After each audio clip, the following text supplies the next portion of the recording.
a tiempo. A ver, yo quería, antes de comenzar a fondo con el tema de hoy, que es sobre los antecedentes, hacer como una pequeña, unos comentarios con respecto a el foro de Spotlight. José Carusi, tienes el micrófono abierto.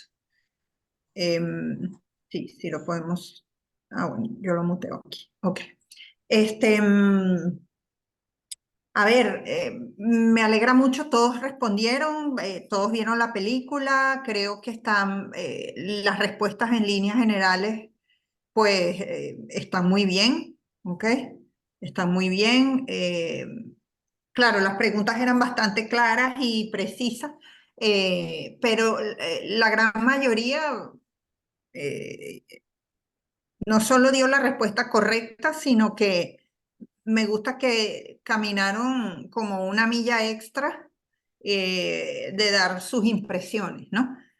Al respecto de algunas preguntas, sobre todo la 4 y la 5, sobre todo el tema de cómo estaba organizado el equipo y si en algún momento cambió el enfoque de la investigación, ¿no? Para esta clase de hoy en particular, a ver, la película nos va a servir mucho recurrentemente, probablemente de ejemplos de cosas que vimos en la película, con lo cual es súper importante que la hayamos visto y que hayamos reflexionado en torno al tema. Pero si así llego bien temprano a buscar visto. A ver, vamos a mutear los micrófonos, por favor, porque pierdo el hilo. Entonces, para esta en particular, ahora sí, bueno, digamos que en términos de la linealidad del diplomado o de cómo estaba diseñado el diplomado, todo lo que hemos visto hasta ahora, tanto el foro con Roberto, como la película, como la introducción al periodismo de investigación, como el marco jurídico en Venezuela, esa era como una especie de calistenia, ¿no? De calentamiento sobre el entorno, sobre la práctica, sobre el oficio, sobre lo que podemos esperar, sobre quizás algunos riesgos que podemos correr, sobre el compromiso, sobre muchas cosas. Un poco el contexto y el ambiente, también como la personalidad, las habilidades que requiere de nosotros hacer periodismo de investigación, ¿no? O sea, estamos ya, como les decía, la calistenia, el entrenamiento inicial para entonces entrar en materia. Claro, les dije algo parecido con la agenda propia, pero bueno, la agenda propia, como les conversé rápidamente, es nuestras áreas de interés, las cosas en donde estamos dispuestos y creemos que tenemos herramientas para ver más allá, empezando por la herramienta de la curiosidad y del entusiasmo y del querer hacerlo, ¿no? Pero ahora, hoy empezamos con lo que les ponía hoy en el chat de WhatsApp. Este es el primer peldaño de lo que es la metodología pura y dura, ¿ok? Para hacer un reportaje de investigación o la aplicación, si se quiere, de algunos parámetros del método científico al periodismo para producir una investigación periodística. Ese primer paso es el chequeo de antecedentes, ¿ok? La búsqueda de antecedentes y documentación le pongo, pero en general, digamos que la palabra documentación de repente nos deja por fuera o pareciera que deja por fuera el mundo digital, que es tan importante para nosotros y que es una herramienta tan útil en este momento.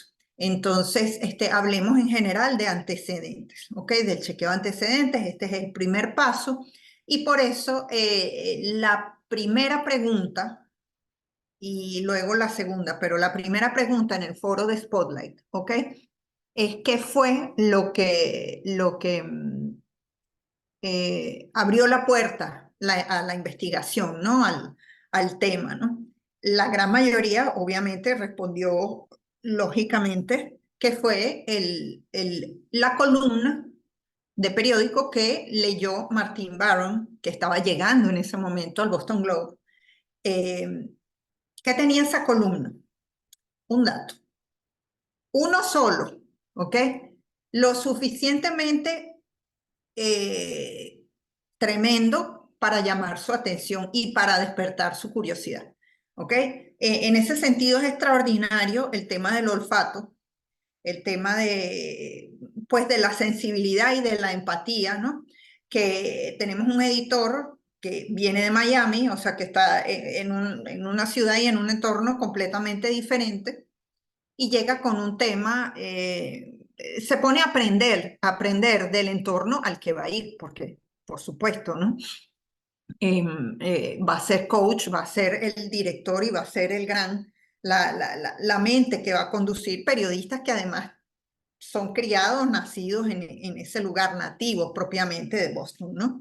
Entonces, es brutal y es tremendo el mensaje de que ese solo dato, ese solo interés, esa curiosidad, ese chispazo que prendió en ese editor el dato de este cura que estaba en práctica de abuso sexual, que tenía denuncias, mejor dicho, para decirlo correctamente.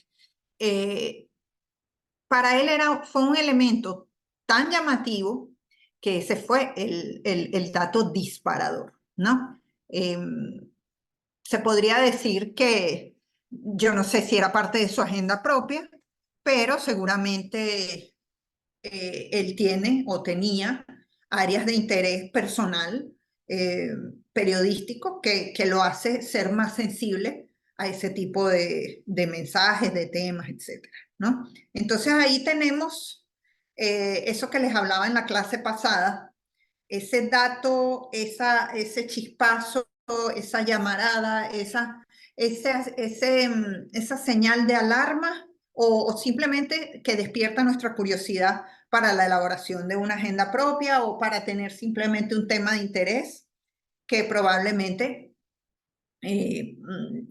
me dé suficiente ánimo y energía para perseguirlo, ¿no? Muchas veces está dentro de las fuentes en que estamos cubriendo constantemente, nuestras fuentes, no sé si cubrimos judiciales o cubrimos ciencia o cubrimos política, qué sé yo, pero a veces es un dato completamente random de algo que nos ha llamado poderosamente la atención, ¿no? Entonces, bueno, creo que eso ahí refleja muy bien eso que hablábamos la semana pasada. Luego la segunda pregunta es, ¿qué fue lo primero que hicieron? Este, algunos describieron toda la investigación. Algunos compusieron el comienzo y un poquito más. Pero la respuesta correcta es justamente, fue lo que hicieron? El primer paso, el primerito primero de todo, que es el chequeo de antecedentes. ¿Ok? Fue muy claro, muy claro. Aquí los antecedentes tenían un camino o dos caminos muy claros. Uno, que es casi el mismo camino que tiene todo. ¿Ok? Que recorremos todos, no importa el tipo de trabajo periodístico que estemos haciendo, que es ver qué se ha publicado hasta ahora. ¿Ok? Lo primero que hizo, no recuerdo si fue Reséndez, no, fue Matt, ¿no? Se fue al archivo del periódico. Consígueme todo lo que haya sobre abuso de menores o abuso sexual por parte del clérigo en la zona. Eso es lo primero. Y ese es el primer peldaño cuando vamos a hacer una investigación. Entonces, la segunda cosa, o el segundo camino que también forma parte de los antecedentes, ¿qué pasó? La columna apuntaba directamente a los datos que tenía o a una demanda que había puesto un abogado que es Garavirian, ¿ok? ¿Qué fue lo otro que ellos hicieron? Buscar como a lo que parece en ese momento la fuente directa del tema, ¿ok? Y allí, pues empieza, prácticamente enseguida, empieza el dimensionamiento del tema, ¿ok? Entonces, bueno, con esas dos cosas en mente de la película, nos da paso pues a la clase de hoy, que ya voy a compartirles aquí, vamos a poner nuestra presentación de hoy. Un segundito. A ver.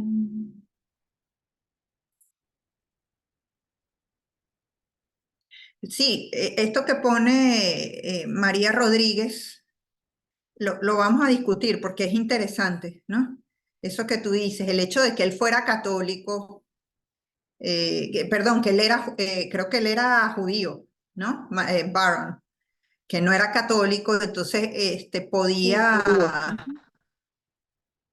podía ver sin prejuicio, ¿verdad? Sin esas ataduras tan tremendas, bueno, ataduras sociales, religiosas, o sea, esa liga que nos hace seres humanos, ¿verdad? Nuestras inclinaciones políticas, religiosas, artísticas, etcétera, esa pega invisible, él podía verla desprejuiciadamente, ¿no? Y vemos que se da, que justamente a lo largo de la película, precisamente ese prejuicio o esa predisposición a no meterse con el clero en una sociedad muy conservadora y muy católica, revela que en su momento los periodistas cometieron un error, ¿no? Cometieron un error, se le fue, en un momento el tema, se le fue como una bola de béisbol entre las piernas, ¿no? Pero bueno, ese es como tema de otra clase. Pero en este momento vamos con los antecedentes, ¿ok? Entonces les decía que en la película y en la vida queda muy claro que la agenda propia y los temas y las esferas de interés suelen eh, venir por cosas que nos llamaron la atención, ¿no? Lo que sale en el ejercicio, lo que hemos hablado, señales de alerta, disparadores, leí una cosa, me hice una pregunta en torno a una cosa, este, y eso puede ser, por ejemplo, ¿no? Ese es el gran hilo, ¿ok? O el primer hilo del que se empieza a tirar, ¿no? Entonces, ¿en qué consiste precisamente este primer peldaño? No solo en saber identificar esas señales de alerta y darle la importancia, ¿no? Darle la importancia dentro de nuestra agenda, escribir esa pregunta, sino empezar a explorar qué se ha escrito sobre ese tema. Entonces, a ver, comienza un esfuerzo de recopilación, ¿ok? Recopilación de, si es posible, todo lo publicado, todo lo que está, en dónde podría estar guardada la información, en dónde podría haber información relacionada, ¿ok? Sobre el tema. Lo que les decía la vez pasada, de repente si hay un tema en específico, un área, establecer notificaciones en el celular, Google Alerts, alertas de Twitter, alertas de redes de Instagram, de redes sociales que nos digan, mira, sobre este tema acaba de salir publicado esta cosa. Pero en principio es ver todo lo que ha salido o tratar de recopilar y empezar a buscar qué es lo que ha salido. ¿Ok? Suele confundirse, eso también lo vi en el ejercicio, suele confundirse eso, este primer chequeo con casi que con toda la investigación, porque uno dice, bueno, si empecé a leer todo lo que hay y busqué a una fuente, como Garavirian en ese caso, para que me empezara a echar el cuento, no estoy hablando ya de la investigación propiamente dicha, no, todavía no, porque yo todavía no sé exactamente qué voy a revelar. lo que estoy es reaccionando a un impulso de curiosidad. Estoy reaccionando a un disparador. Estoy reaccionando a una alarma que me generó, en este caso, la columna que trajo Martin Barron. ¿Ok? Pero todavía yo no sé, ¿me entiendes? O sea, ¿qué voy a hacer? Yo voy a descubrir, voy a hacer un perfil de este cura que molestaba o abusaba a niños de su parroquia, ¿no? Es muy primario, es muy atrevido formular una hipótesis sin haber leído primero. ¿Ok? Por eso los antecedentes, el chequeo de antecedentes está muy bien diferenciado de lo que es la investigación en sí. ¿Ok? Porque no tiene una hipótesis, es el momento en el que estamos recopilando. Yo no sé qué me voy a encontrar, no sé exactamente qué es lo que estoy buscando. Me estoy enterando. ¿Ok? Fíjense que cuando Reséndez va a donde Garavidian y y resulta que había unas víctimas en un salón, ve a este hombre totalmente abrumado, un montón de archivos y cosas en su... Este hombre se empieza a dar cuenta que, bueno, por lo menos hay alguien muy dedicado a esto, ¿ok? Y en esa dedicación hay implícito unos números que enseguida les muestra, oye, que no estamos hablando solamente, o que pareciera que estamos hablando de algo más profundo, de algo más intenso, ¿no? O sea, empiezan a dimensionar el tema. Eso es lo que nos permite el antecedente, ¿ok? El chequeo de antecedentes. Si empezamos a buscar qué ha salido, qué es lo que hay, quiénes son las voces que más hablan del tema, quiénes son los más expertos. O sea, todo ese primer chequeo, toda esa primera documentación nos permite empezar a darle verdadera dimensión y nos empieza a abrir los caminos para pensar en lo que queremos investigar realmente, en hacer la hipótesis que es nuestro próximo paso, que es la clase que viene, del jueves, la clase del jueves, ¿no? Una de las cosas que les pongo aquí. Las elecciones presidenciales. ¿De este julio? 28. Sí, el 28 de este julio son las elecciones. Ok, porfa los micrófonos. A ver, archivar, ordenar y fechar desde el comienzo. Ok, esta es una cosa que es parte de los antecedentes, ¿ok? Aunque propiamente nadie se los va a decir, ¿ok? Pero en la práctica, si empezamos a organizar los antecedentes, estamos dando pasos muy concretos en camino a tener una investigación más limpia, más ordenada y más clara. Se notarán que voy a insistir mucho y que vamos a insistir mucho, Roberto insistió mucho en la organización. De hecho, vamos a tener también una clase sobre organización de los datos. ¿Por qué? Porque llega un momento que dentro de una investigación podemos llegar a tener un cúmulo de documentos, de datos, de entrevistas desgrabadas y no sé qué. Y cuando vamos a empezar a escribir, bueno, ¿y dónde estaba la cita aquella de aquel tipo que no sé qué más y tal? Bueno, y empezar a buscar, se nos puede ir días enteros, semanas en eso.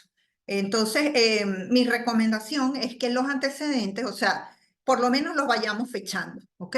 Por lo menos vayamos poniendo los links en orden cronológico por lo menos, o en orden de fuentes. Mira, esto es todo lo que ha hecho el ministerio, esto es todo lo que ha dicho tal instituto, esto es todo lo que ha dicho la universidad, o esto es todo lo que ha dicho el experto tal, ¿no? Buscar la forma de organización que nos sea más cómoda para nosotros. En mi caso, es cronológico, ¿no? O sea, a mí me gusta organizar los datos así. Aunque tengo colegas que son muy organizados, pero en términos de fuentes, ¿ok? como les decía antes. Pero bueno, lo importante es que empiecen a estar estos antecedentes organizados en un lugar y de algún modo al que nosotros podamos volver y comprender, ¿ok? Los antecedentes también nos sirven para crearle espacio al tema, no solo en nuestra cabeza, sino en nuestra rutina, sino en nuestros estudios, ¿verdad? Empezar a leer, oye, yo no sé, algo que suele pasar mucho con temas de derechos humanos. Hay gente que se interesa en el tema, por ejemplo, de tráfico de personas, ¿no? Y bueno, ¿qué será? Bueno, por supuesto, es un tema interesantísimo y brutal y muy denso. Y mientras chequeo los antecedentes, yo debería irme enterando de la teoría que rodea el tráfico de personas. Y, por ejemplo, no, yo quiero investigar. Sí, es que me gusta la trata de blancas. Me gustaría investigar. Bueno, para empezar, ya no se le llama así, ¿no? O sea, tenemos que, en los antecedentes está también un poco esa formación previa, teórica, conceptual sobre el fenómeno que estamos tratando para empezar, porque empezar a usar los términos correctos también a la hora de meter los criterios de búsqueda ya en plataformas más complejas, hacer bases de datos o buscar en fuentes abiertas, es esencial, ¿no? O sea, hay que ser muy preciso. Entonces, en los antecedentes vemos que también tenemos que prepararnos teóricamente en torno al tema que vamos a abordar, ¿no? Ojo, recuerden que como es un tema que nos llama la atención y nos da curiosidad, se supone que esto no es una obligación terrible, ¿no? Y se supone que nos vamos haciendo expertos en algo que realmente nos llama la atención y queremos dar un servicio. No se supone o no debería ser un tema pesado, ¿no? Y aquí también voy también a esa parte de la película donde a Reséndez, que es Mark Ruffalo, que es mi personaje favorito de la película, cuando le dicen lo del cura, y ellos estaban haciendo una investigación sobre los policías y tal, sobre la policía local, él enseguida dice, esto sí es lo que yo quiero saber, esto sí es útil, esto sí es un tema. Entonces, Rúfalo le pone el tema de la pasión, ¿no? De la pasión a la investigación y es el que más se empieza a enterar de cosas, ¿no? Porque es el que va a donde la fuente, etcétera, etcétera, pero todos enseguida empiezan a leer y a hablar con gente que les dé la dimensión, ¿no? A enterarse de qué es lo que pasa. Entonces, bueno, de nuevo, esto puede ocurrir poco a poco dentro de una fuente o puede ser, como les digo, un tema totalmente al margen de la fuente que cubrimos, ¿no?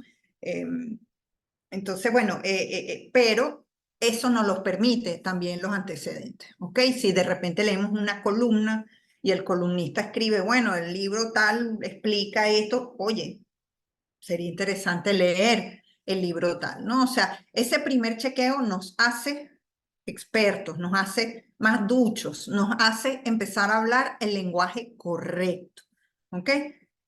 Em, esta etapa también, o sea, tiene un principio, aparentemente no tiene un final, porque realmente chequear antecedentes es buscar información. Y la investigación propiamente dicha también es buscar información, pero ya con otro, o sea, con un camino más claro, ¿no? Con la hipótesis. Sin embargo, como antecedente, como primer paso, sí tiene un término. Y es el término cuando el periodista dice, ok, ya sé lo que yo quiero saber. O sea, lo que quiero investigar, mejor dicho. Ya sé lo que quiero acometer, el proyecto, la idea, la revelación a la que voy a buscar, ¿no? A buscar y prepararme para revelar. ¿Ok? Hasta ese momento lo que tenemos es un gran chequeo de antecedentes que nos ha permitido decir, porque a lo mejor yo quiero saber una cosa y en el chequeo de antecedentes veo, ah, no, esto ya se publicó. Nos ha pasado, por ejemplo, en Armando Info muchísimas veces y le ha pasado a los mejores investigadores. Creemos que ya tenemos, digamos, una hipótesis, oye, ya tengo la idea de que voy a conseguir tal cosa, pero en una búsqueda exhaustiva de antecedentes nos podemos dar cuenta si ya ha salido, ¿ok? Y nos vamos a ahorrar un montón de tiempo, porque imagínense arrancar con una investigación y bueno, a la mitad del camino, ah, no, esto ya salió en qué sé yo qué medio o qué sé yo qué columnista lo publicó, a lo mejor no lo publicó con todas las pruebas, a lo mejor yo sigo sobre ese camino, ¿ok? Eso también funciona, ¿ok? No todo el periodismo de investigación es absolutamente inédito, ¿ok? De eso ya vamos a ir hablando en el camino. Pero se hace cada vez más vital que ese chequeo, ese primer chequeo sea exhaustivo y que nosotros mismos sepamos cuándo ponerle coto, decir, bueno, creo que ya he leído suficiente para saber qué quiero hacer, ¿ok? Eso no significa que haya leído suficiente del tema, sino ya me siento preparado para pensar en una hipótesis, en una potencial revelación que quiero dar, ¿ok? Entonces, es un límite sutil, pero es un límite, ¿ok? Ahí les pongo, ¿no? El barrido debe ser exhaustivo y dejarnos satisfechos. Es decir, oye, si alguien ya publicó de esto, tuvo que haber sido, eh, pues mira, que no me pasó el rolling entre las piernas, ¿ok? Simplemente, eh, bueno, también uno es ser humano y no lo vi, ¿ok? Pero por eso, o sea, tiene que dejarnos satisfechos y puede durar un tiempo en periodismo de investigación, dependiendo pues de si es un proyecto, de lo que digan nuestros editores, etcétera, pero en general el chequeo de antecedentes tiene un tiempo, se lleva un tiempo para entender, no solo el tiempo de buscar, porque buscar es buscar, o sea, yo puedo buscar y me pueden dar 500 carpetas, pero luego es leerlas, ¿no? Leerlas, subrayar, fechar, organizar. Entonces, bueno, ya después de ese tiempo es que uno tiene más o menos las herramientas en la mano para formularse una hipótesis. Que si esto pasa en todas las investigaciones, bueno, sí y no. Cuando ya hay una línea de investigación abierta, eso no significa que yo tengo que volver a leer el libro, o sea, si yo estoy hablando de la corrupción, no sé, en el ministerio tal, de una dirección tal, porque recibí una denuncia y vi que, bueno, que resulta que la dirección de intermedia de tal cosa, eh, me han dicho que, bueno, que ha drenado no sé cuántos millones del presupuesto, por decirles una cosa. Y si esa se convierte en una línea de investigación mía y pues saqué una cosa y luego saco otra, pues por supuesto que ya voy teniendo un camino recorrido, que por eso es importante la agenda propia, ¿no? Porque es muy probable que si tenemos una agenda propia robusta y la empezamos a explotar, vamos a tener cada vez más elementos para sacar nuevas investigaciones o hacer nuevas revelaciones. Pero bueno, eso es como una ola detrás de otra, ¿no? Aquí estamos hablando de los antecedentes como algo, o sea, imaginemos que tenemos simplemente una agenda propia, un interés, un área de interés, algunas señales de alarma y quiero arrancar una investigación, ¿ok? Este es el paso. Y en investigaciones ya más avanzadas, pues este paso ya se ha masticado con anterioridad, ¿no? Pero partamos así como el caso de Spotlight, que es primigenio. Esto me lo trajo un editor, mira, ¿qué te parece esto? A mí me llama la atención esto, dale, ¿no? Igual esto nos sirve para todos, incluso para proyectos colaborativos. Entonces, bueno, hay una cosa importante, las investigaciones, como les decía, suelen ser unos procesos de largo aliento, ¿no? O de mediano plazo, como les decía, dependiendo del medio, hay medios. Pongo el ejemplo y me disculpan, pero, o sea, les voy a hablar de otros, pero tenemos el ejemplo en Venezuela de Armando.info, que hay una investigación semanal. Quizá no todas son lo más rompedor en términos de revelación absoluta, pero sí muestran una agenda propia que se ha ido explotando, ¿no? Y es la agenda propia de los periodistas, que se van haciendo expertos, van sabiendo cosas y van obteniendo datos y chequeándolos con alguna rapidez. No sé, los que son mayores, así como yo, se acordarán, por ejemplo, también de las unidades de investigación del Nacional, del Universal, que sacaban temas también los domingos, ¿verdad? Y eso es gente grupos repartidos o periodistas, ¿no? Periodistas solos o en pareja, trabajando temas en simultáneo hasta que va dando con eso. Entonces, a mí el chequeo de antecedentes como primer paso me gusta mucho porque me da una sensación de logro solamente el salir a buscar qué hay, leerlo y saber en dónde estoy parada es un primer paso tremendo y súper útil. Entonces parece un poco tonto o si se quiere superficial, esto que yo les pongo allí de sensación de logro, ¿no? Identificación de posibilidades de la historia, pero no es. Es realmente cuando uno dice, bueno, yo creo que ya he leído bastante, entiendo el fenómeno, entiendo de lo que estamos hablando, ya puedo hacer una propuesta. A mí, en lo personal, me da una sensación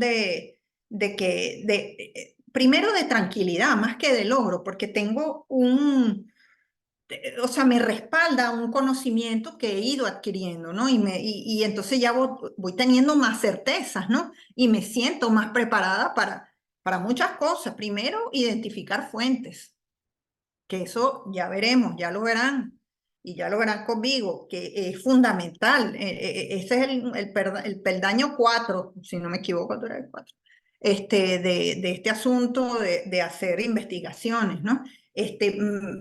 Esa sensación de logro también es porque podré identificar patrones, además de las fuentes, ¿ok?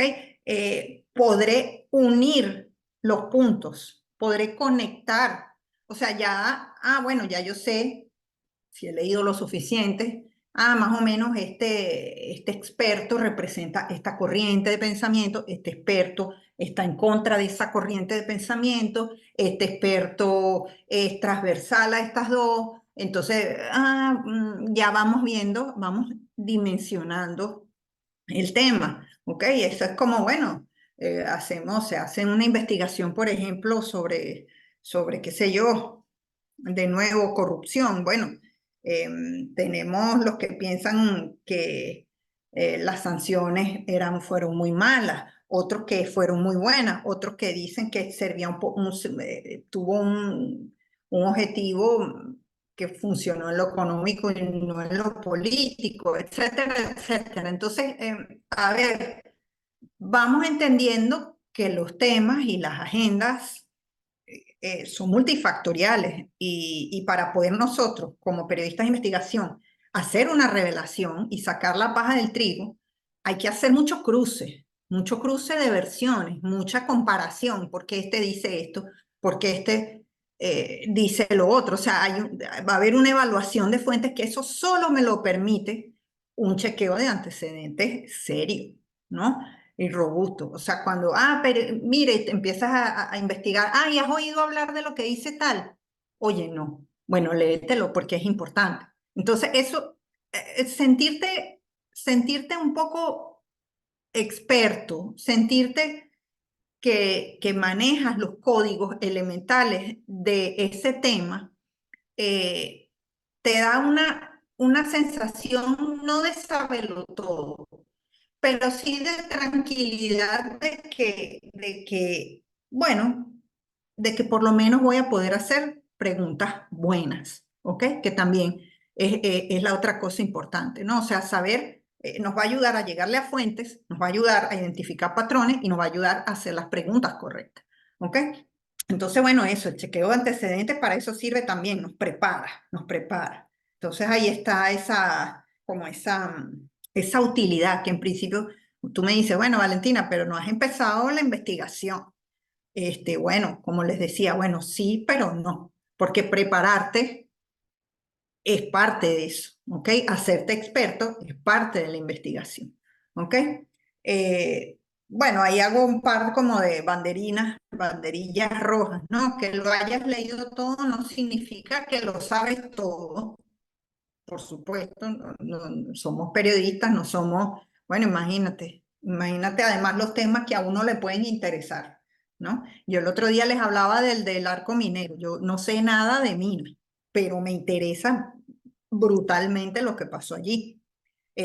O yo no sé mucho de toda la lógica legal y de derecho internacional de protección de derechos humanos, por ejemplo, pero yo quiero cubrir un tema de violación de derechos humanos, ¿ok? Entonces, bueno, entonces no puedes porque no sabes. No, empiezo a chequear, empiezo a aprender y voy a poder hacerlo, ¿ok? Y esa primera mirada también nos ubica frente al tema, ¿ok? Nos ubica eh, frente al tema de un modo muy especial y que no es de perogrullo, porque muchas veces queremos hacer unos grandes temas, ¿no? Muchas veces leemos unas cosas bueno, mi tema va a ser eh, la evolución del tema de derechos humanos en Venezuela.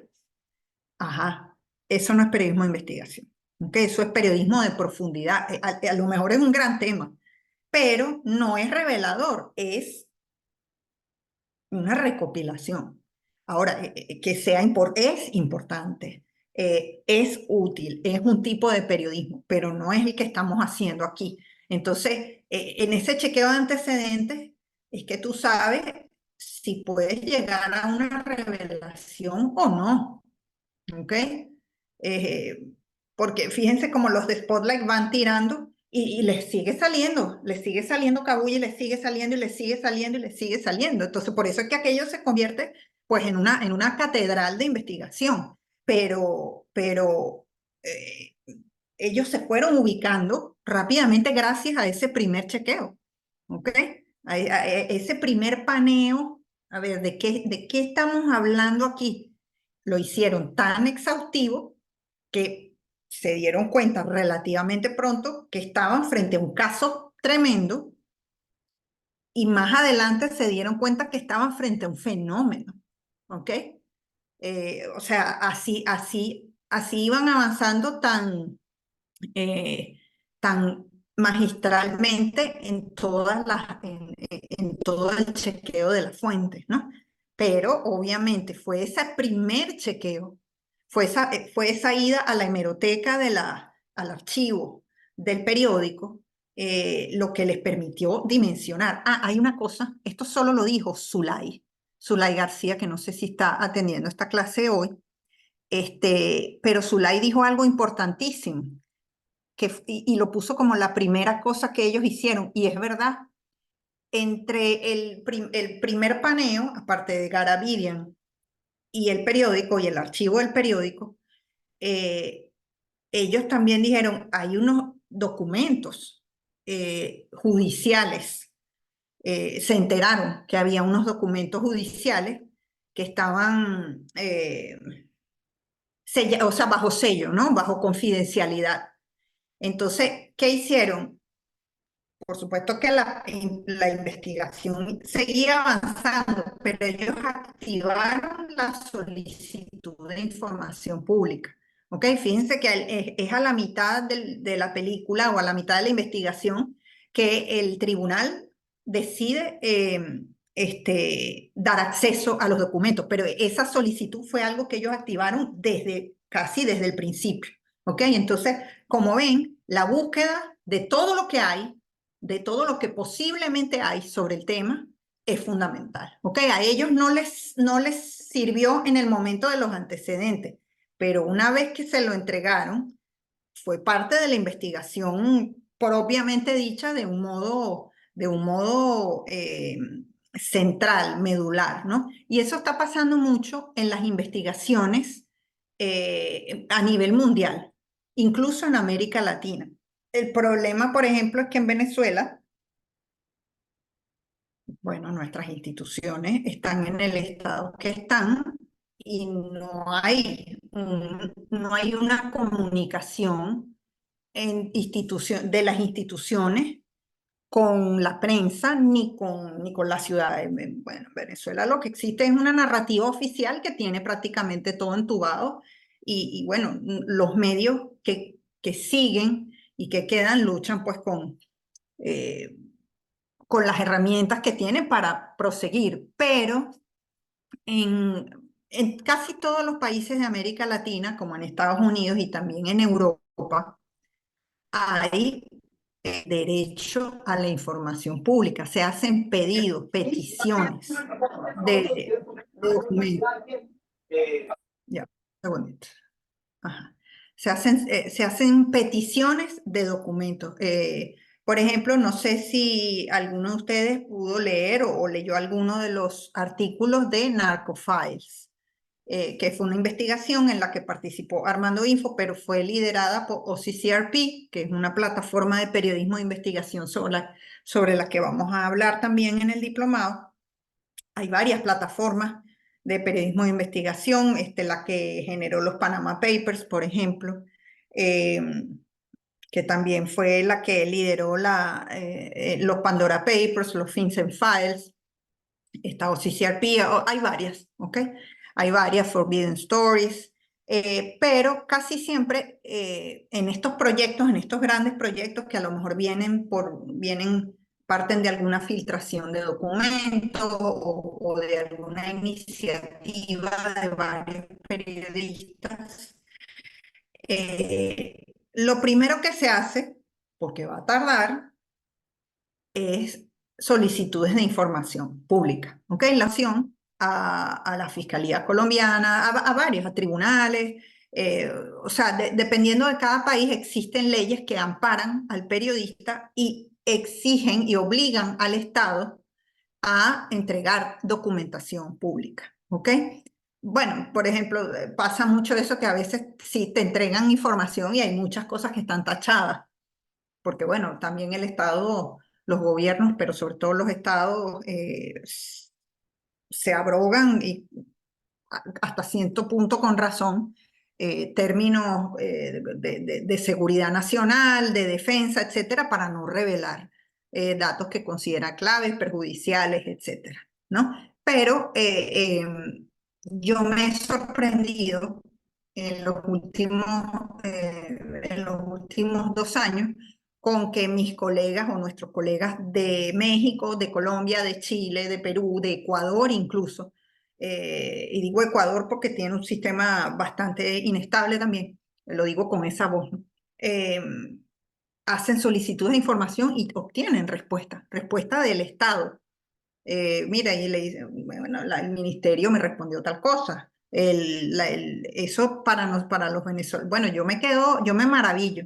Yo soy como así como el calimero, el niñito rezagado a veces en esas investigaciones, porque yo no puedo hacer lo mismo.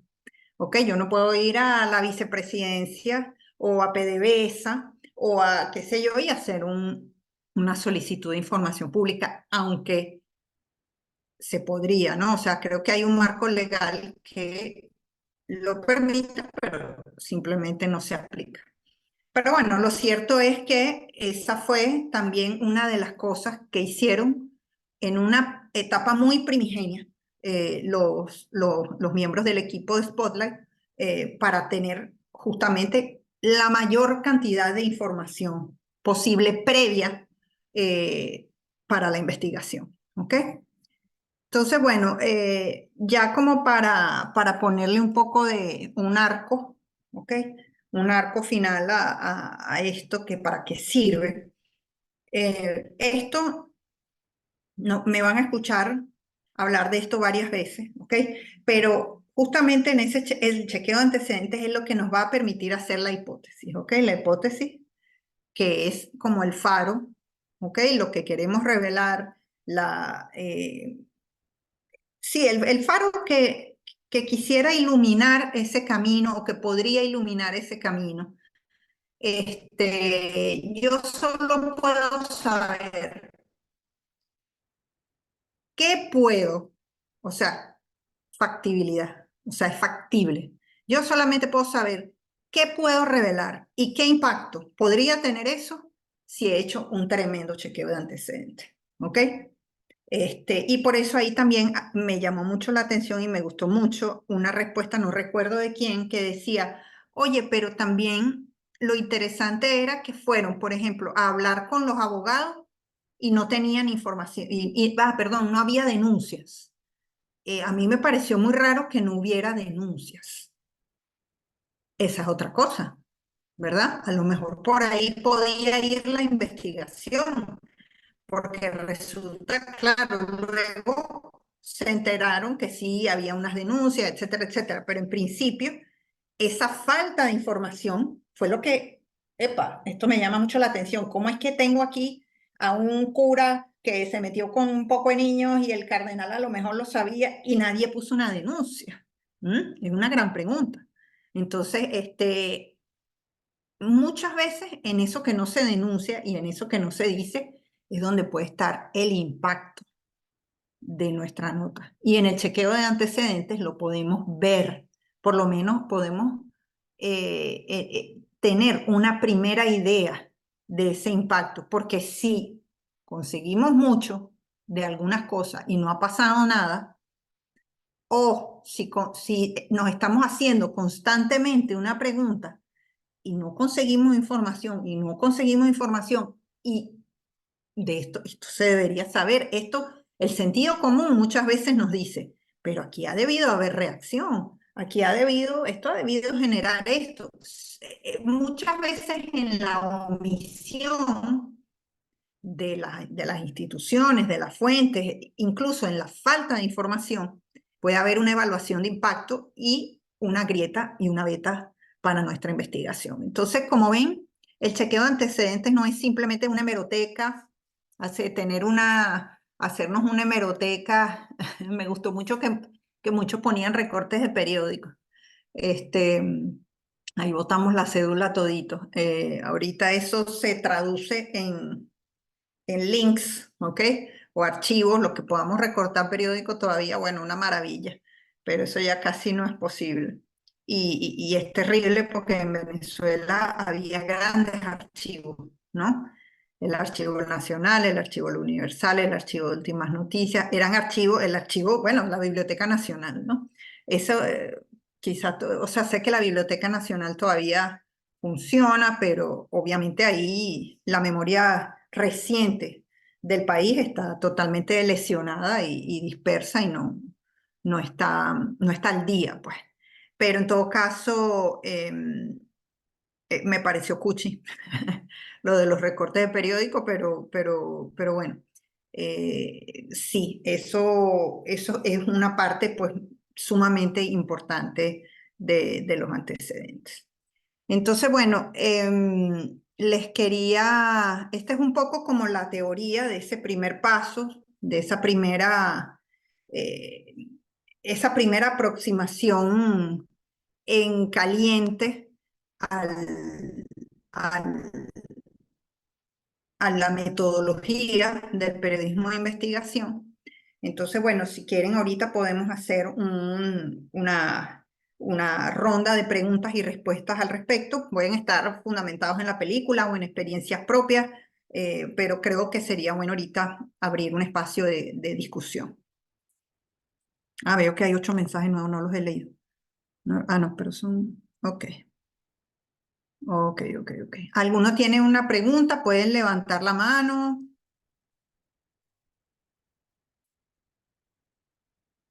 Narvin, adelante. Buenas tardes, Valentina. Gracias por la información.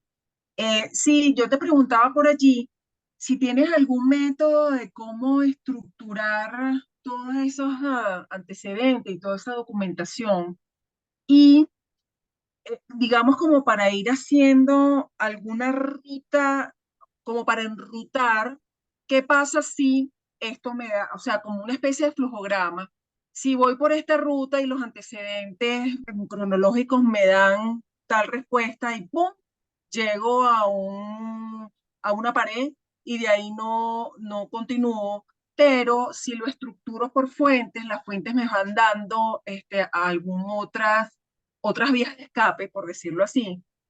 ¿Tienes algún método como para poder enrutar todo esto? Porque al final uno puede perderse en mucho antecedente y documentos y decir, ok, ahora ¿cómo continúo?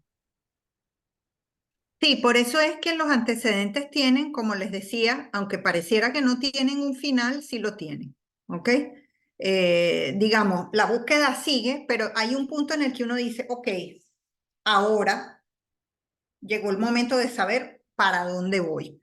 Entonces, a ese momento llega cuando ya me siento satisfecho con una cierta cantidad de documentos revisados y con quizás hablado con gente, de repente, mira, estoy haciendo un tema de lavado de dinero que he tenido que hablar como con 3 expertos de lavado de dinero porque los lavadores lo hacen muy fácil, pero entender cómo lo hacen es muy difícil.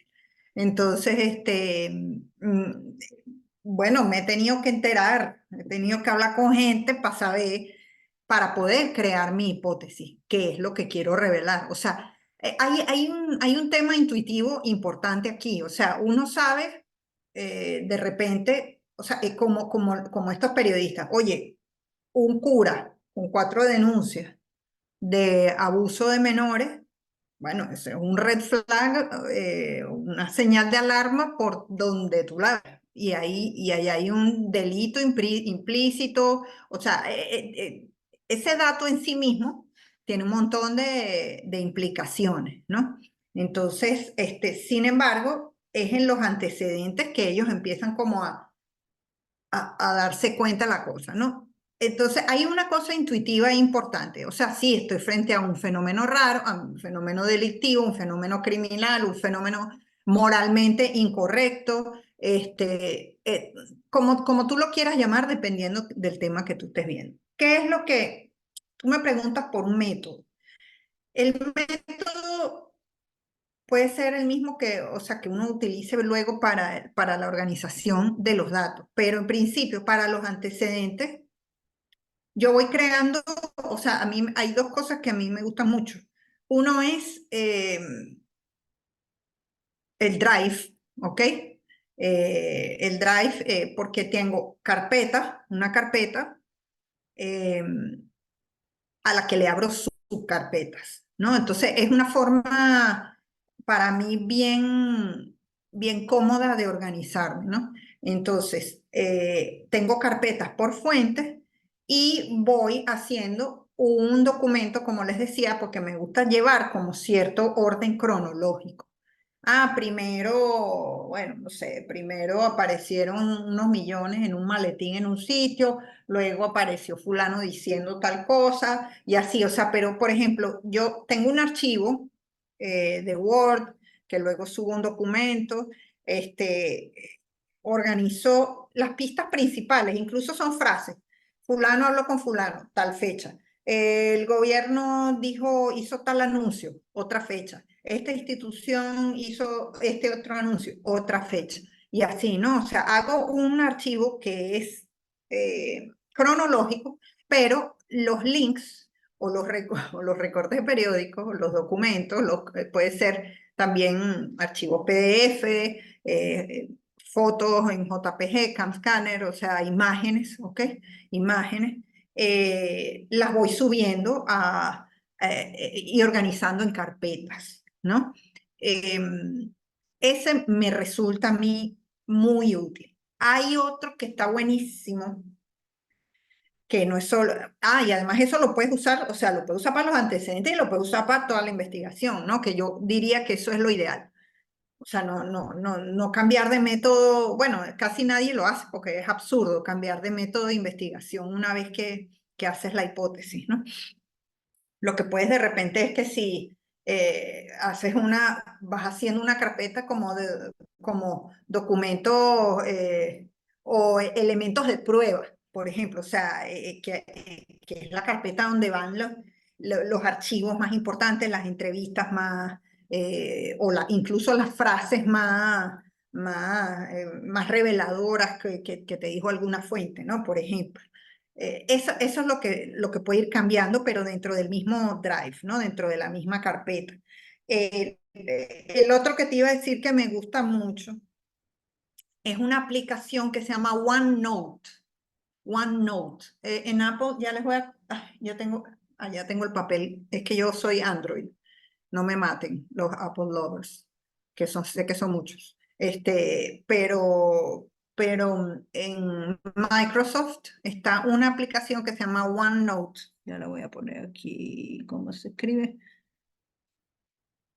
Que se ve así como muy, parece muy rudimentaria, pero es utilísima porque es como un fichero, funciona como un fichero y entonces tú pones y te permite llevar muchas investigaciones a la vez porque tienes una columna en la que pones, por ejemplo, estoy haciendo el tema de el tráfico de cocodrilo, por decirte un tema.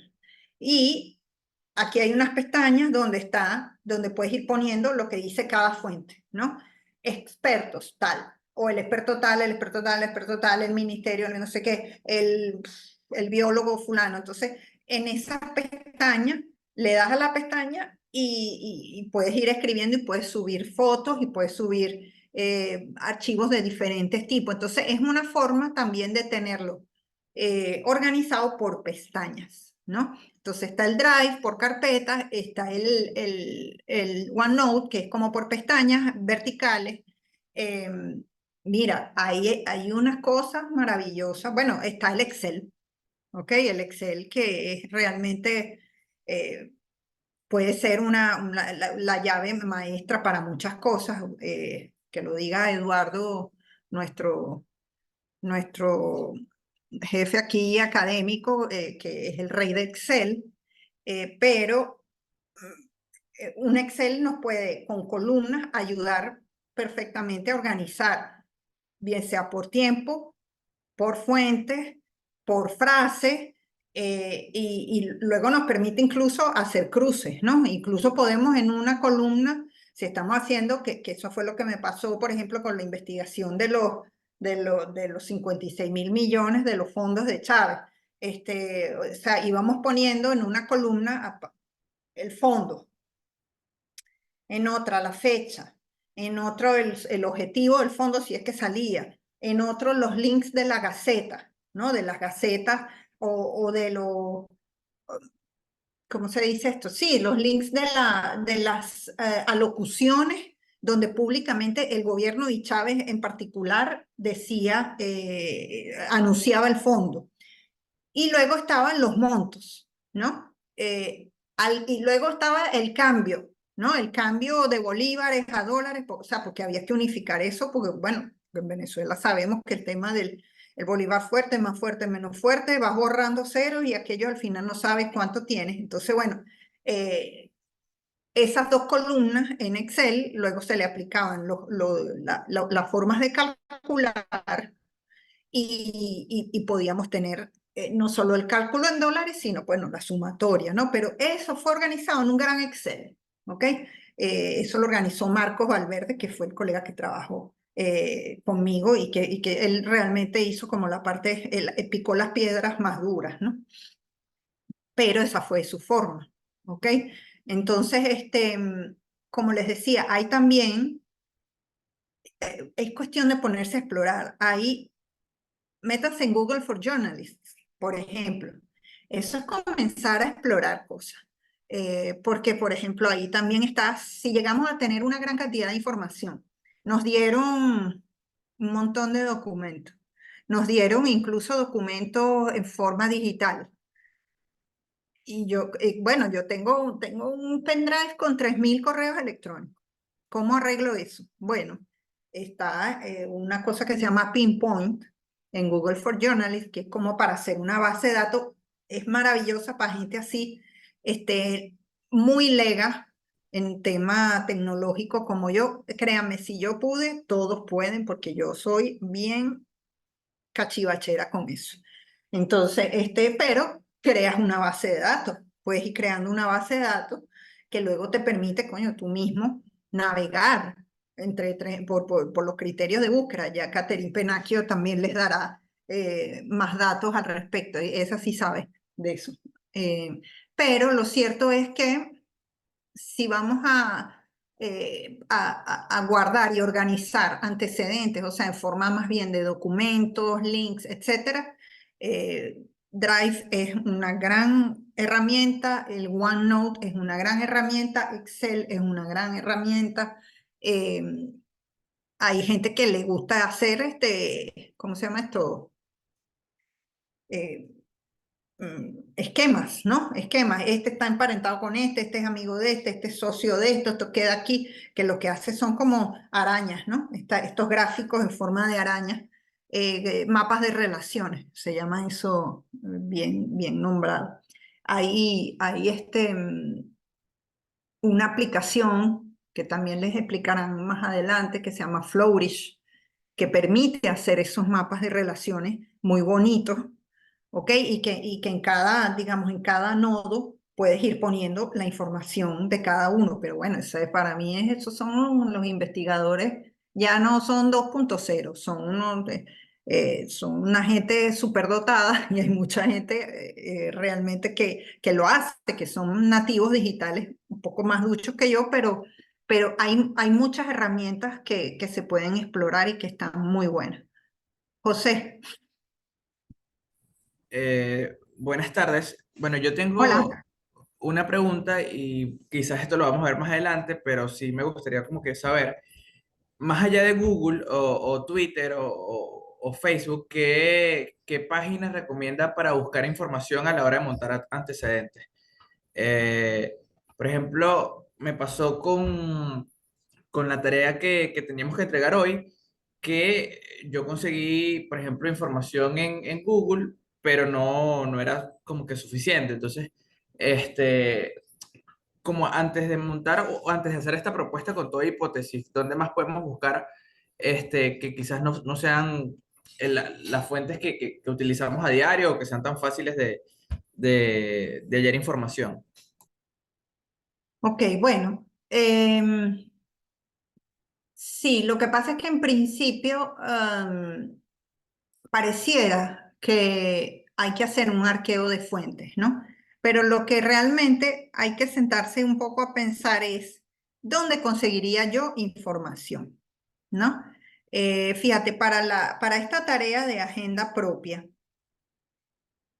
probablemente tú quieres investigar un tema, tienes la pulsión, tienes la necesidad, tienes la curiosidad, pero buscaste en Google, ¿verdad? Porque es lo que has tenido acceso, ¿no? En principio. Pero lo que más me interesa, por ejemplo, es que pongas en dónde crees que puedes buscar, ¿no? Em, por ejemplo, en Internet, no es solo Google, ¿no? Hay una plétora de redes sociales que son verdaderos semilleros de datos de gente y de cosas y de casos, ¿no?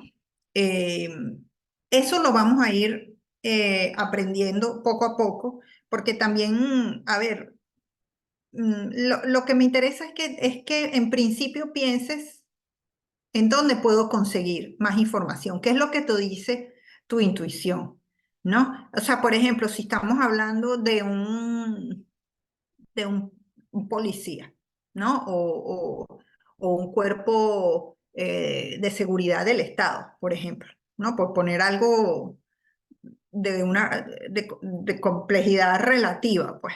Eh, Ponte que tú, claro, metes en Google y en Google te sale lo que te sale y está filtrado o está pasado por muchos tamices, el SEO, bueno, para empezar lo que esa gente quiera escribir de sí misma, etcétera, etcétera. Pero, ¿dónde más buscarías tú? Bueno, buscaría en la propia policía. Bueno, ahorita no. A lo mejor ahorita no, porque no voy a revelar, ¿ok? No voy a exponerme a esto. Pero a lo mejor donde más busco, en archivos digitales de periódicos, en archivos digitales, hay archivos incluso de páginas web que han sido descontinuadas. Te voy a escribir uno aquí, que es el que usamos mucho todos los periodistas, que se llama Wayback Machine, que está en este enlace, ¿ok?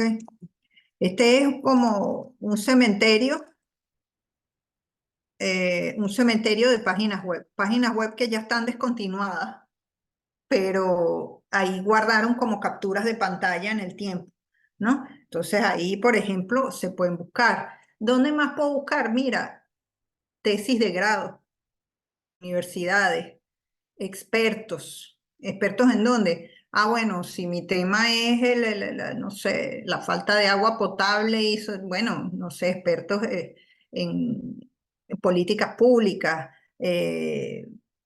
gente que ha estado en Hidrocapital, buscar en las columnas, ¿no? En columnas antiguas o relativamente recientes. Incluso también podemos hacer búsquedas de cosas cómo ocurren y cómo pasan en otros países, quizás relacionados con nosotros. Si queremos saber de ciertos fenómenos, hay algunos informes y hay algunos documentos que son regionales y que muchas veces incluyen a Venezuela, ¿no? Como cosas de la CEPAL, de la CAF, bueno, de Naciones Unidas, etcétera, etcétera. O sea, en principio, eh, para este tema de agenda propia, lo que me interesa es qué te dice tu intuición de en dónde vas a buscar, ¿no? Puedes poner fuentes abiertas, puede que no las sepas ahorita. Nuestra intención, de hecho, es que al final del diplomado tengas una lista como de herramientas donde buscar, pero por ejemplo, una de las clases va a ser cómo buscar en redes sociales, porque uno cree que simplemente, bueno, si pones en la lupa del buscador tal cosa y si no te sale es que no hay nada, eso no es necesariamente así, ¿ok? O sea, esas son parte de las técnicas que vamos a dar durante el diplomado, pero ahorita en la agenda propia es la señal de alarma y dónde crees que puedes empezar a buscar. ¿En dónde buscarías? ¿Con quién hablarías? ¿Ok? Mira, es que me leí un artículo y no sé, qué sé yo, ahorita el que era jefe de Provea, resulta que parece que es una buena fuente y me puede decir cosas y tal, y me puede asesorar, me puede adentrar en este mundo. Te lo pone como una potencial fuente o chequeo de antecedentes, ¿no? Pero ahorita no te rompas mucho la cabeza si no tienes un link demasiado específico. Ahorita simplemente eso que conseguiste en Google me funciona, porque no hemos entrado en la investigación propiamente dicho. Estamos entrando es en esos datos de contexto, de atmósfera, en esos datos teóricos que hacen que con los que te estás preparando para elaborar una hipótesis o con los que te prepararías para conseguir un tema por algo que te ha llamado la atención, ¿no? Entonces, incluso si no consigues un link demasiado específico, puede ser algo sobre un tema relacionado que tú sientas que te apoya, ¿no? Que te apoya conceptual, teóricamente sobre el tema. No sé si te queda claro, pero es un poco la idea, ¿no? La idea de esa tarea. Bueno, sí, claro. Lo que dice Adriana, si quieres investigar algo acerca de OnlyFans, sí, claro, es que muchas veces pasa, a ver, un truco muy clásico. Bueno, ahora clásico, antes yo no lo sabía. Pero, por ejemplo, cuando uno va a comprar, a investigar una empresa, ¿cómo buscas esa empresa? ¿Cómo vas al registro? Y si vas al registro, cuando vayas al registro, tú no puedes decir, ay, señor, deme la información de esta empresa. No. O sea, necesitas el RIF, necesitas algunos daticos, ¿no? ¿Dónde tienes datos de una empresa? Bueno, si, no sé, muchas veces en las facturas, ¿verdad? Y entonces, si estás hablando de una empresa que, bueno, no sé, a ver, te lo digo en una investigación que hicimos sobre el café Páramo. Bueno, sí, fuimos y nos compramos un café en Café Páramo y vimos el RIF y empezamos a indagar. Ah, aquí está el nombre. Ah, y con este nombre vas al registro. Ah, con el registro llegas al documento, el documento de constitución de socios, etcétera. Y así, ¿no? Es como te decía, los hilos en principio, ¿no? Los hilos de los cuales empezar a tirar.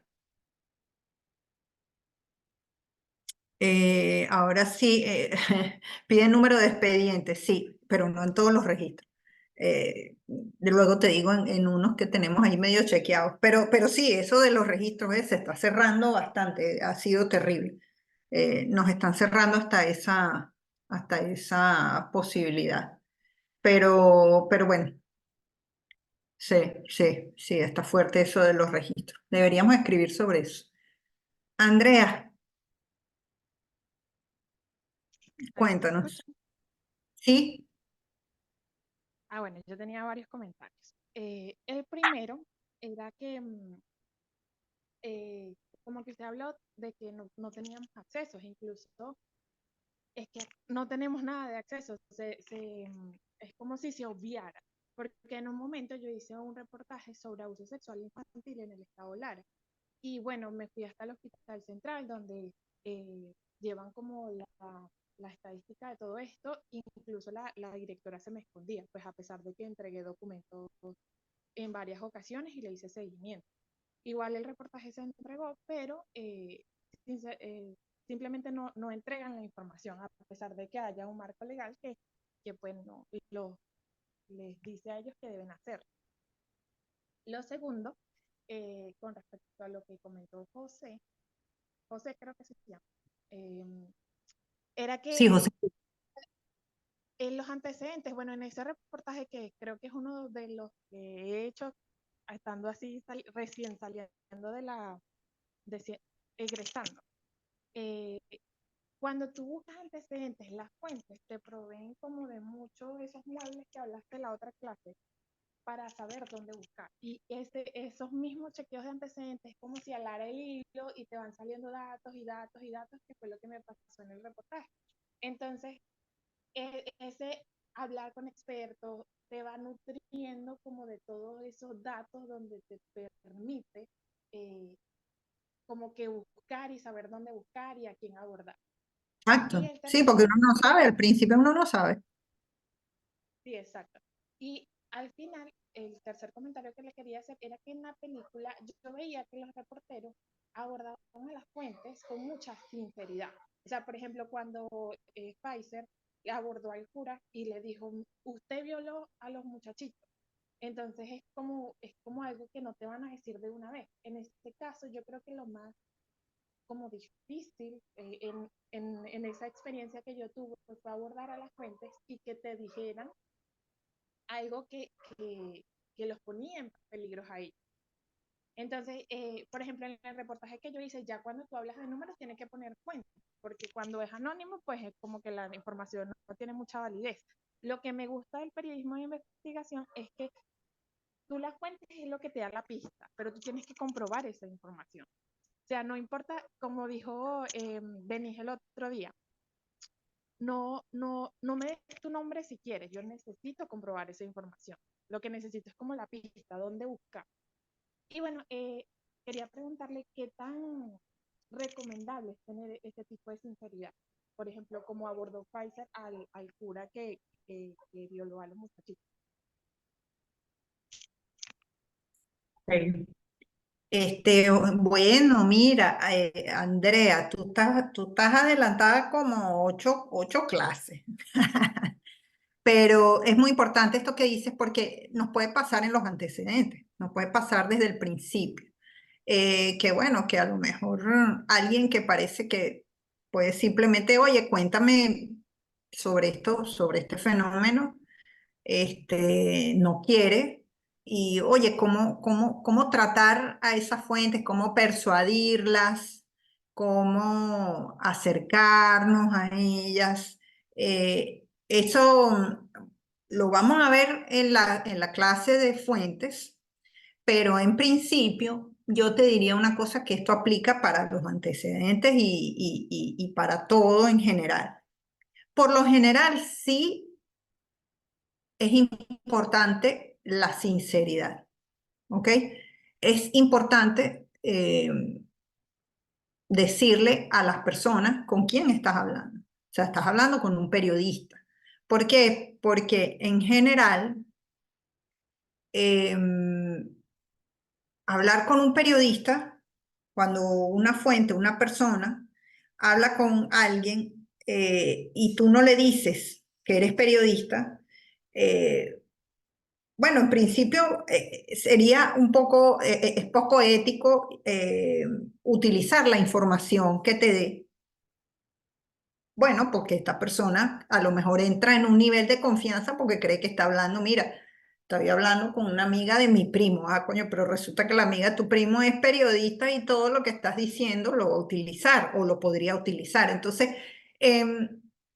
lo recomendable siempre es presentarse, lo recomendable siempre es decir quién eres. Sin embargo, ojo, ya va, antes de que vayamos todos ahí a salir diciendo que somos periodistas y qué es lo que estamos investigando. Cuando estamos hablando de periodismo de investigación, eh, la cosa cambia un poco, porque nosotros vamos tras datos muy sensibles, tras datos muy particulares, y en el caso de Venezuela, que ahí sí es verdad que no es el caso de Spotlight, ¿ok?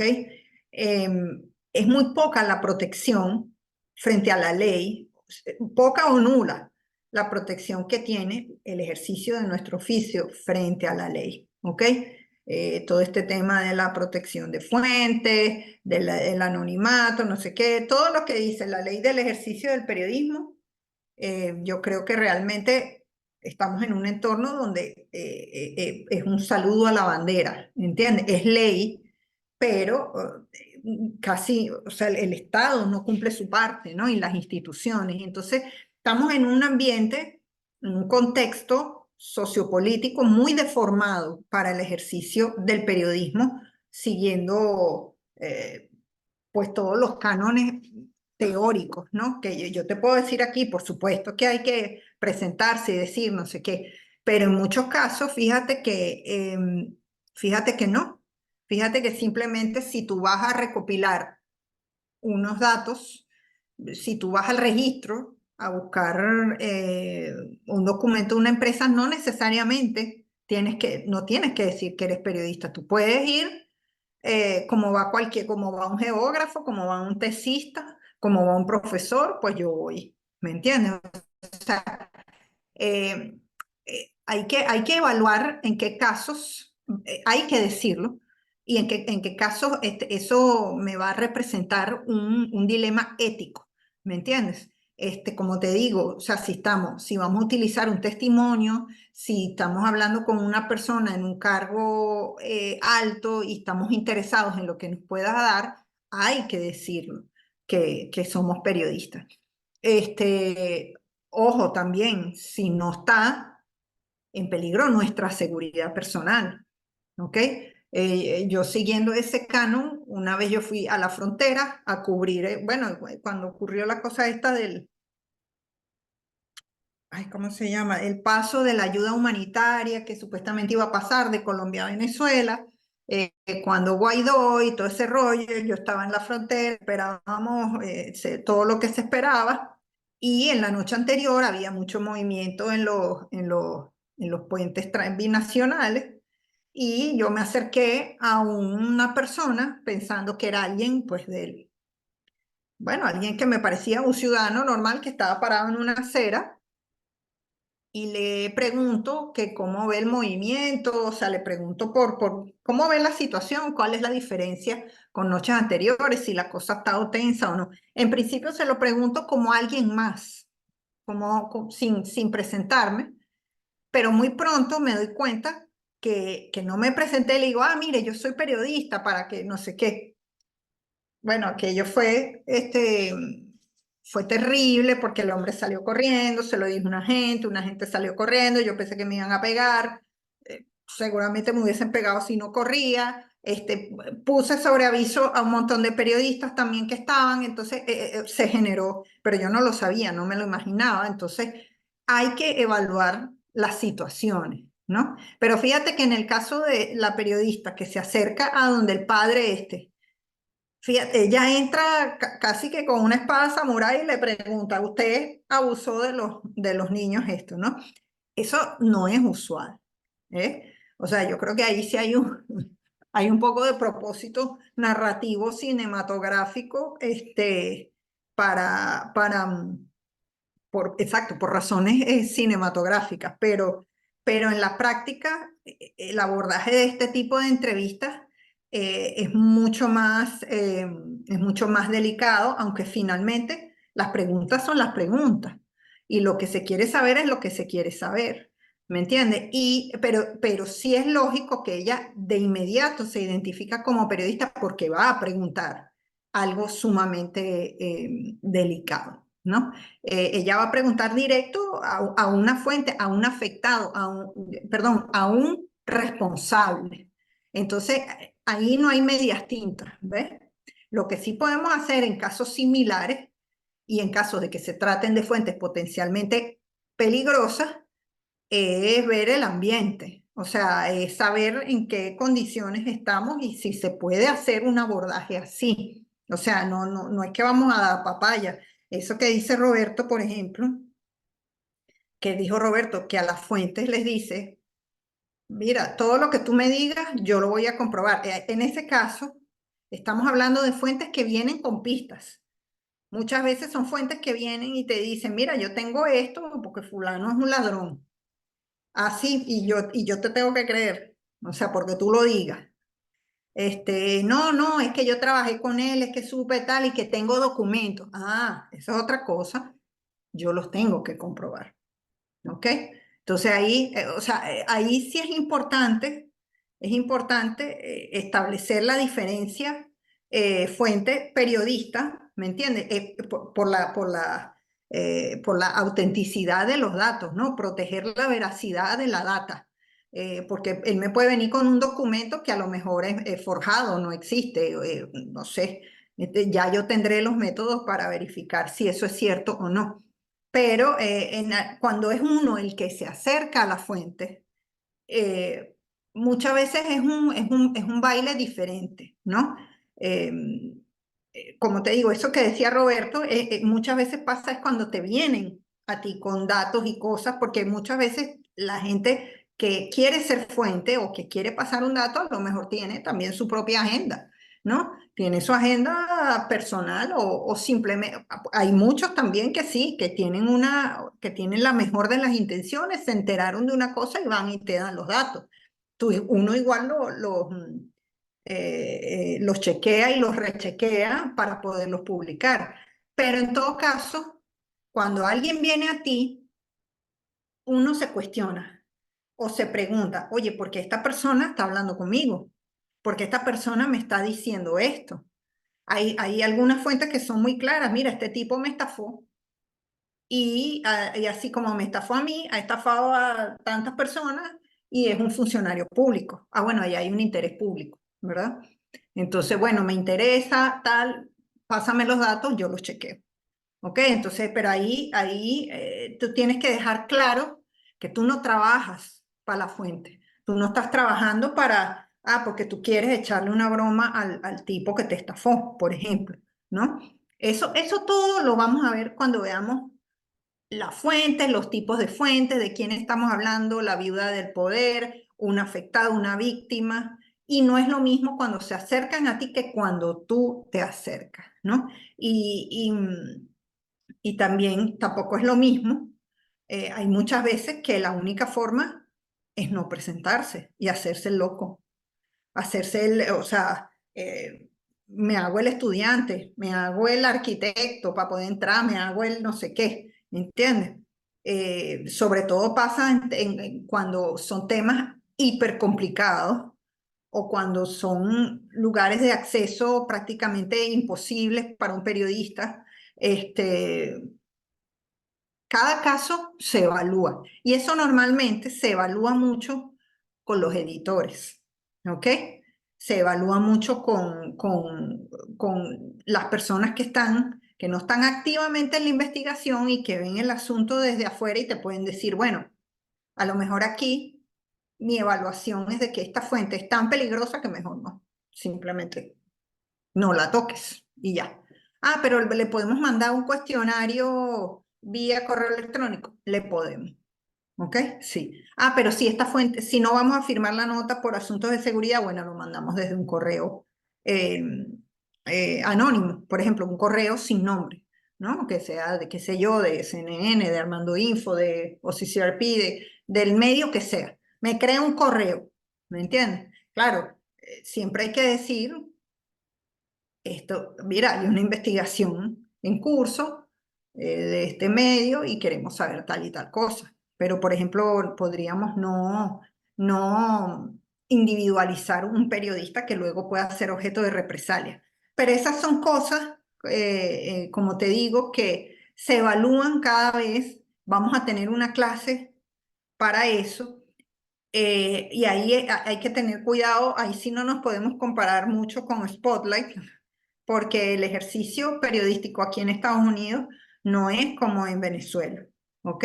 En Venezuela, más que un ejercicio, es casi, bueno, no sé, no le quiero poner etiquetas, pero es realmente un oficio duro, ¿ok? Y tiene unos retos que no tiene el periodismo en otras partes, sin duda. Entonces, el tratamiento de fuentes es toda una ciencia, es todo un arte, tiene sus propios bailes y vamos a hablar de eso pronto.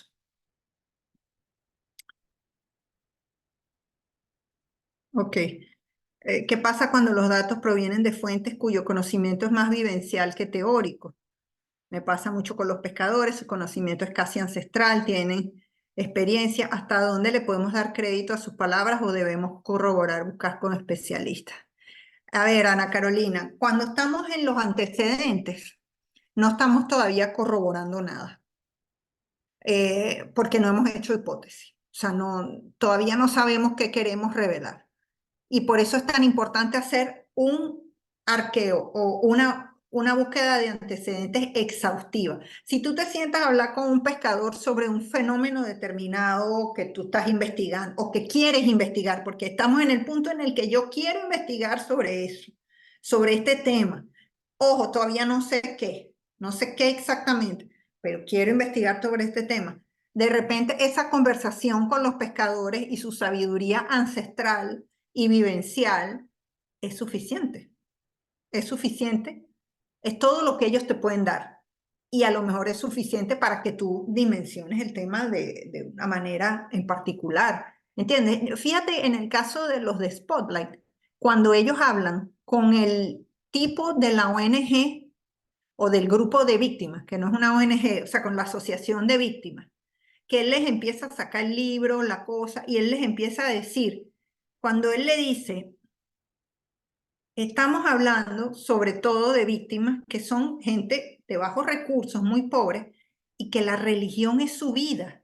Imagínate que un cura, o sea, sobre todo son familias que a lo mejor no tienen papá, sino que es solo la mamá criando sola a los niños, y van a la iglesia y una figura tan importante en la sociedad como el cura de la parroquia, te escoge al niño para que sea su monaguillo, su ayudante, no sé qué, es un reconocimiento tan grande, tan maravilloso, que tú no puedes, primero el niño se siente de tal y tal forma, y la mamá se siente también apoyada de un modo también. Entonces, fíjate cómo ahí el conocimiento que él está impartiendo es enteramente vivencial. Y es brutal las caras de los periodistas porque se están dando cuenta solo mira, solo con echarte el cuento de lo que ellos sienten. Los periodistas se están dando cuenta que cómo se ejerce una relación de poder, cómo se explota la vulnerabilidad de la gente, o sea, esos testimonios, no todo el mundo tiene que ser capaz de darte todos los datos, o los mejores datos, o los datos numéricos, los datos. Recuerda que las investigaciones son una combinación de muchos tipos de datos. Un análisis que nos permite sacar conclusiones de muchos tipos de datos. Están los numéricos, los documentales, los vivenciales,